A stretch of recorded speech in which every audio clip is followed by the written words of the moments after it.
DJ Akademiks is never one to hold back his opinions, especially when it comes to Drake. Over the years, he has been one of Drake's biggest supporters, but at the same time, he doesn't hesitate to call things how he sees them.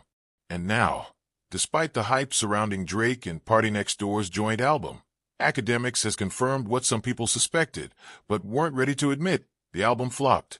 Drake and PartyNextDoor came together for a highly anticipated project, one that fans were expecting to dominate the charts and solidify their chemistry once again. But according to Akademiks, the numbers tell a different story. With first-week sales landing at 249,000 copies, it might seem like an impressive figure on the surface. But in the world of Drake, it's far from what people expect.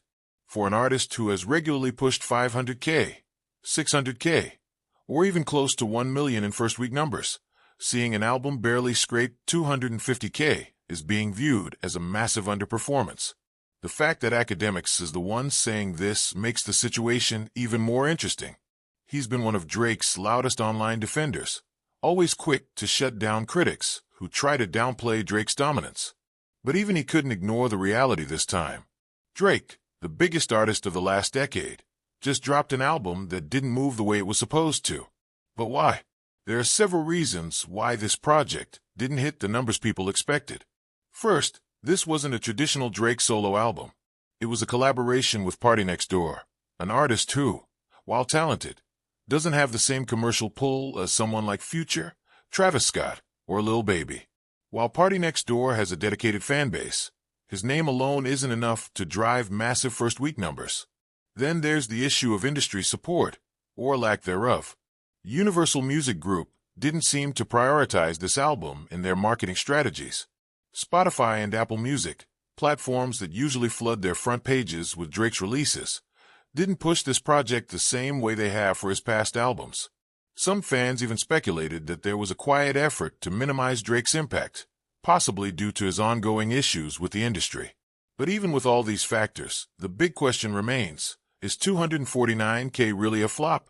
For most artists, those numbers would be career-defining. Selling nearly 250,000 copies in 7 days is something that 99% of rappers will never experience in their careers. But this isn't just any artist. This is Drake.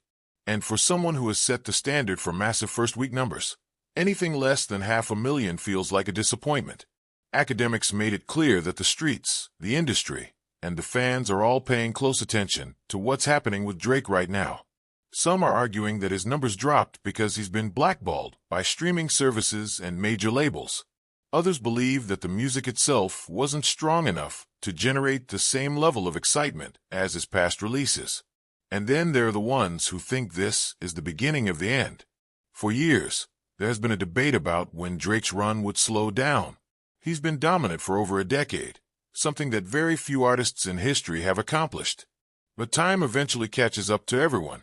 Is this the moment when we start seeing the decline of Drake's chart dominance? Or is this just a minor setback before he comes back stronger than ever? The answer to that question might come sooner than expected. Because while people are debating whether or not this album was a flop, Drake is already preparing his next move. Akademiks confirmed that Drake is gearing up to release a solo album, one that he hopes will remind everyone why he's still at the top of the game. This next project is expected to be a return to form, a statement album that puts all doubts to rest. The speculation is that Drake will take this moment as motivation, going back to the drawing board to craft something undeniable. Drake has always been someone who thrives under pressure.